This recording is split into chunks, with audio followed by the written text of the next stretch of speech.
Halo semua, kembali lagi bersama saya Putu Wida dan kali ini kita akan bahas materi proses.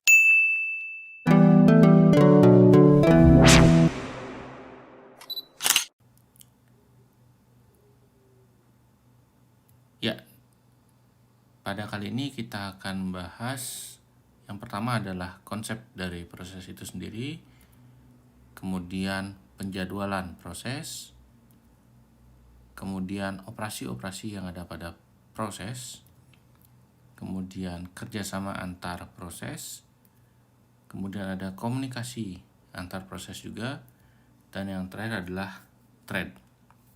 Oke, kita langsung ke topik yang pertama. Konsep.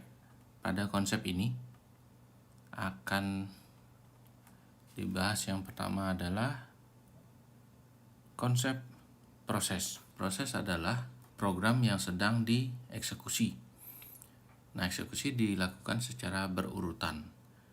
Nah, kemudian di dalamnya ada program counter, stack, dan daerah data.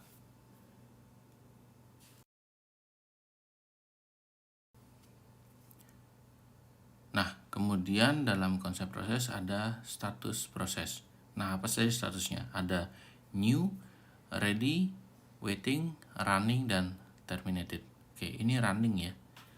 Apa arti dari status-status pada proses ini? Yang pertama adalah new. New adalah proses yang sedang dibuat. Kemudian ada ready. Ready adalah proses yang menunggu untuk dieksekusi oleh CPU. Kemudian running. Nah, running adalah proses yang sedang dieksekusi. Kemudian ada waiting.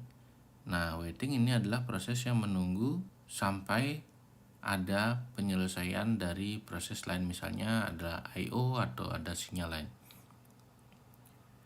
Nah, kemudian ada terminated. Nah, kalau terminated berarti proses sudah selesai dieksekusi.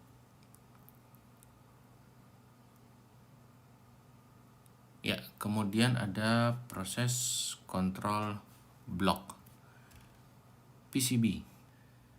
Oke, kemudian ya, ini adalah perpindahan dari satu proses ke proses lain. Ya, materi berikutnya adalah penjadwalan.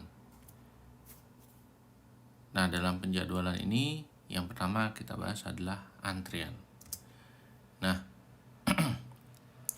antrian atau penjadwalan ini direpresentasikan dalam bentuk antrian yang disimpan sebagai linked list dan berisi pointer awal dan akhir dari PCB. Adapun jenis-jenis dari antrian adalah sebagai berikut ya, ada job queue, ada ready queue, dan ada device queue. Ya, kemudian yang berikutnya adalah penjadwal atau scheduler ya. Nah, di penjadwal itu sebenarnya ada dua bentuk ya, ada long term scheduler dan short term scheduler.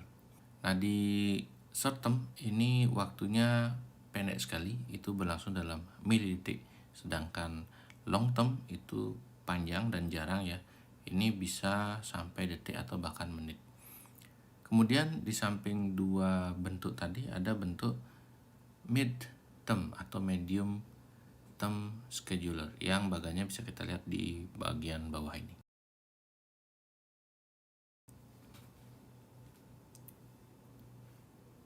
Ya, ini adalah secara umum bagaimana proses itu digambarkan. Nah, di sini ada CPU bound dan I/O bound.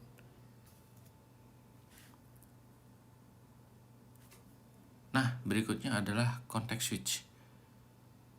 Context switch, oke, di sini switch ya, bukan switch. Nah, context switch itu adalah ketika CPU berpindah dari satu proses ke proses lainnya.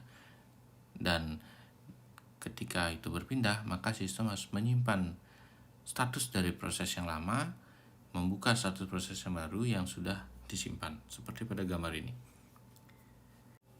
Demikianlah video pertama proses ini. Selanjutnya kita akan lanjutkan pembahasan proses pada video berikutnya. Terima kasih dan sampai jumpa.